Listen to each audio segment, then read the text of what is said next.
Good morning, everyone, and welcome to Atlanta Motor Speedway. We're going to go ahead and get started with our pre-race press conferences. We are now joined by Austin Hill, driver of the number 21 Richard Childress Racing Chevrolet. Austin, you're running a gold car here this weekend. Can you tell us more about that, what that means? Yeah, the gold car looks really sharp. Bennett knocked it out of the park with that paint scheme. You know, it's their 50th year anniversary. We've been celebrating it really all year, all season. If you look on our car that we normally run, you know, it's the white and the blue, but we have some like pinstripe gold. And going into Atlanta weekend with, you know, their headquarters being 15 minutes down the road, we thought, you know, or they thought, what better way of celebrating 50 years than having a full-blown gold car. So it's going to look really good today. Hopefully it looks good up front, and we're leading laps. Showing it on TV, and we just have a solid day for Bennett, and try to go get that trophy at the end of it. All right, we're going to go ahead and open up to questions now. If you have a question, please raise your hand. We will get a wireless microphone to you. We'll start with Lee and then go to Jacob.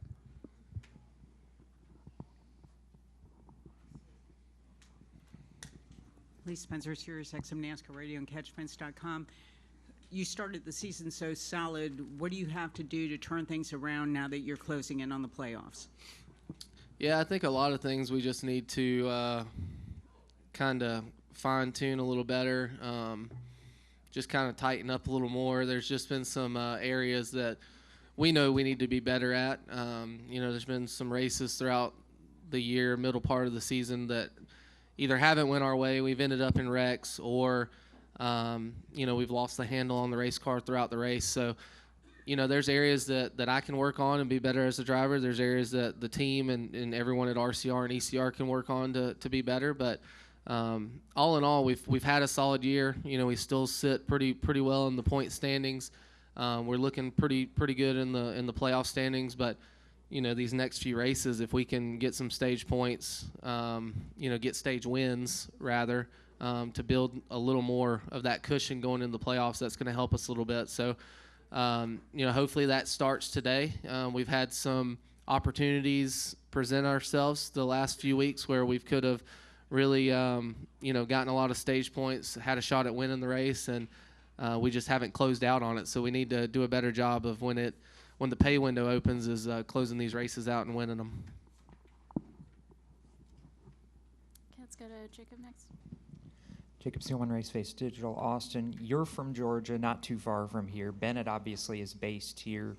You won here back in February. Do you feel any extra pressure coming into this race than you would have other races here at your home track, or is this just kind of because you've had the success here, another one at your home track? Well, I definitely have the confidence here. You know, obviously with winning multiple times here, I've had the confidence. Not going to say that there isn't a little bit of pressure. We have over 500 Bennett guests that are going to be here today, you know, in the stands, up in the suite, all throughout the garage area. So, yeah, I mean, I'm not going to sit here and say the pressure doesn't kind of present itself a little bit. But, you know, I kind of feed off that. I kind of feed off of having, you know, over 500 people here from Bennett and all those things. I want to do well for them, so it almost makes me grind a little harder and go out there and do my job at the best way I can and minimize mistakes all day and just try to be there at the end when it matters most. You've been so good at super speedway racing since you came into the Xfinity Series, and I think here more than anywhere else, it's so much of a mental game. Do you feel like that's one of your strengths in speedway racing, or is it something else? Well, I mean, we definitely have, you know, really fast Bennett Chevrolets with RCR and ECR engines. They prepare just some good race cars for me. But, yeah, I mean, I do agree that I think that on these super speedway style tracks that the mental game kind of plays a big role. You're trying to outsmart your competition. You're trying to generate the runs at the right time, pull out of line when you need to, not pull out of line. Sometimes the best move is to not to make a move. So just trying to be smart with our moves all day and you know, learning early. That's the thing that I love to do. I love to try to learn as much as I can in stage one with how the runs are generated. There's a lot of different things that play a factor in a super speedway race. You know, we're racing in the daytime, so that's going to be different than racing, say, if you was at nighttime because the grip level.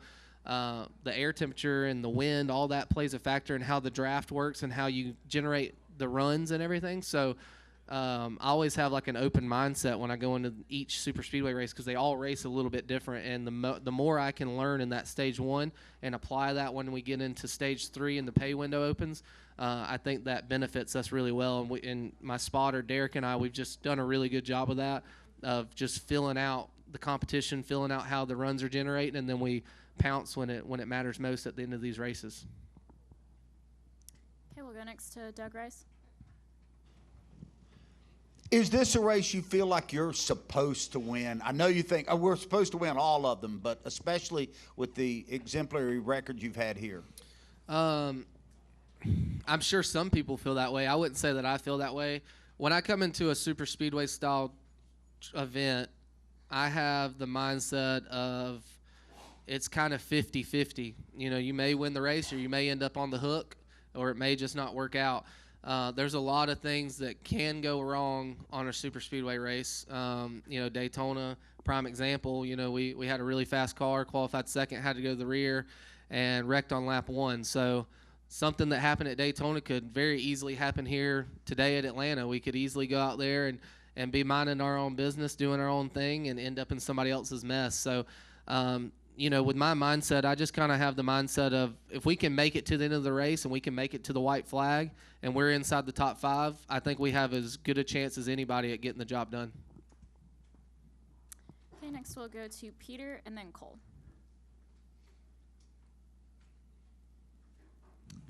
Peter Strada, TSJ Sports. Austin, we've seen RCR's incredible speed on the Cup side coming back from the Olympic break. How has that helped or subtracted from the Xfinity side of the building?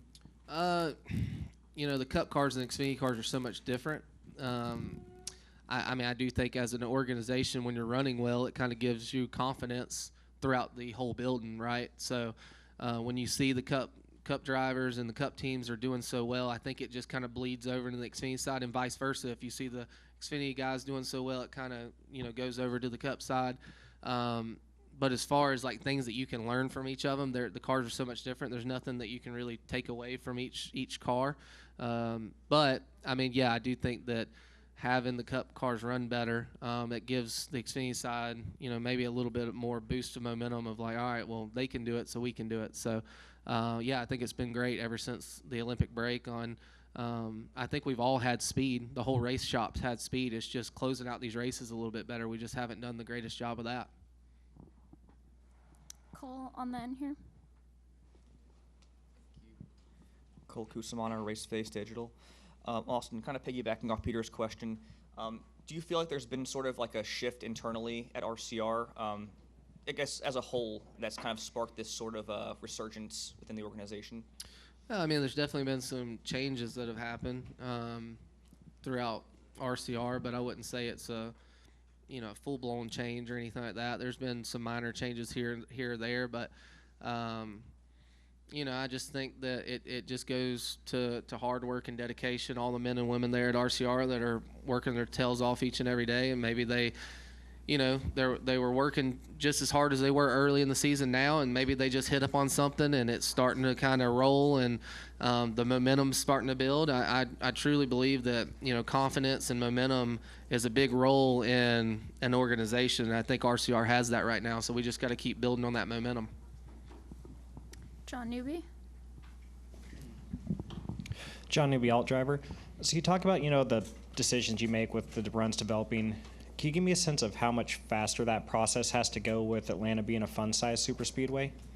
Yeah, that's a great question. So, moves that I would maybe make on a Daytona or Talladega, I'm probably going to make the move maybe a little bit later than what I would do on an Atlanta. When the white flag comes out, like, you get back to the start finish line super fast, like just way faster than you do on a Daytona or Talladega. So I think that in your mind, I always like to be leading when you come to the line for the white flags, you don't know if a wreck's going to happen. I've won races at Daytona and stuff where I've came from behind and been running second or third and came back and won the race, and caution came out at the perfect time. But I just don't think the opportunity presents itself as much on this style track if you're not the one leading at the white flag. Your chance of winning the race goes down tremendously compared to a Daytona or a Talladega. So I think you have to have that mindset. But as far as the way the runs are generated and how, when you pull out a line, when you don't pull out a line, I think all that kind of is similar in a sense. There's a lot more single file racing here than Daytona and Talladega. So that kind of plays a role in, if you're single file, it's kind of hard to make a move unless you just feel really confident that you have somebody behind you to go with you or something like that. But the bottom lane is tough to make work if you don't have a car that's capable of running down there and the balance and all. You have to have a car that's going to drive good. At Daytona, we just trim it all the way out, and it's like, good luck. Hopefully it drives all right, but we're going to have the speed. Here, you kind of have to have a mixture of both. You got to have a car that can drive well, but also have speed, so that kind of plays another role in this Atlanta Motor Speedway. We'll go next to Kelly Crandall. KellyCrandallRacer.com. Austin, you just said there about single file racing here. In the spring race, I think there was only 2 natural cautions here. So is there any possibility we see more of that today instead of kind of what we see at Daytona and Talladega where it's just multi-car wrecks all the time? Yeah, I don't know yet. And the reason why I say that, it is going to be hot and slick today. It's supposed to be in the mid 80s or so. So I think the race could race a little differently than what it raced, earlier in the year. You might even see like a circumstance that we had, I don't know, last year or the year before, where you have, a 5, 6, 7, 8 car breakaway from the field. And so I think that could happen. I think it might be a little tougher to run the bottom today, so there could be that more single file stuff. But I think the track is not going to drive very, very good today, so I think you could see more cautions on restarts and things of that nature just because of somebody getting loose on the bottom and chasing up the track. And you could see the big wreck today. That could happen. So we just got to be mindful of that. I think that the track is aging every time we come here. So, I think with your mindset, you got to kind of come in here, since you're not practicing, with the mindset that the car might not drive as good as it did in the spring. So you have to kind of be ready for that. You almost want to tiptoe up to it for the first 5 or 10 laps, see where your car's handle, balance is, and then go from there, and just make moves at the right time, and not get stuck on the bottom too much. I think the top's going to definitely be dominant here today. Any final questions for Austin? Go back to Lee. Oh, actually, let's go to the back first, and then we'll come up to Lee. Hey, Austin, Mike Rigg with Race Week. I'm working on a feature about physically what it takes to race. How important is it to be in physical shape, and what do you do to get ready to do big races like this? Yeah, so I work out with Josh Wise. He used to race back in the day, and he has a really great program. You go in there and you have a lot of cardio stuff. We do a lot of heat room training. Obviously, it's probably going to be hot today inside the race car. Probably going to be 115, 120 inside the car roughly. So just doing the sauna, heat training. We do some cold plunge training, that type of stuff. There's a lot of different things that we do. I'd say we mainly focus on cardio. We don't do a ton of heavyweight stuff because you don't really need the heavyweights. So yeah, I mean it's every sport has its kind of thing that they kind of follow by. I think for us, we mainly are on the cardio and then the heat room training side as drivers, just because it can be demanding because of the elements. And then the mental side is a huge factor. We do a lot of synaptic training on a screen where you're having to do touch buttons and do it as fast as you can and do all those things. So we do a lot of hand-eye coordination stuff that I think helps inside the race car to kind of perfect your reflexes. All right, we'll take our final question from Lee. Do you expect the relationship with colleague to help the Xfinity program at RCR? That's a really good question. I think it can if we all work together the way that we envision it working. I think it just takes everyone. You know, you can't have someone that's giving it their all and then maybe somebody else that's not. You got to have everyone that's at RCR, everyone that's at Colleague coming together as one, like they were saying in the interviews, is, you know, we all got to lean on each other to be better. We have on our complex, we have so many drivers, so many crew chiefs, engineers, that if we all put our heads together, we could, I truly believe this, that we could dominate the Xfinity Series. But you know, everyone has their own opinions on how to go about things, and then next thing you know, it's like, well, I'm going to go do my thing this way, I'm going to go this way, I'm going to go this way, and then you end up not really working together. So hopefully we start doing that a little bit better. I think if we can start leaning on each other a little bit more and working together as a entire team, in a sense, it could go a long way. So I'm looking forward to it. Hopefully it you know, starts now and we kind of build on that, and then going into maybe next season, we build on it even more, and we really fire on all cylinders next year. Austin, thanks so much for stopping in, and good luck thank you. today.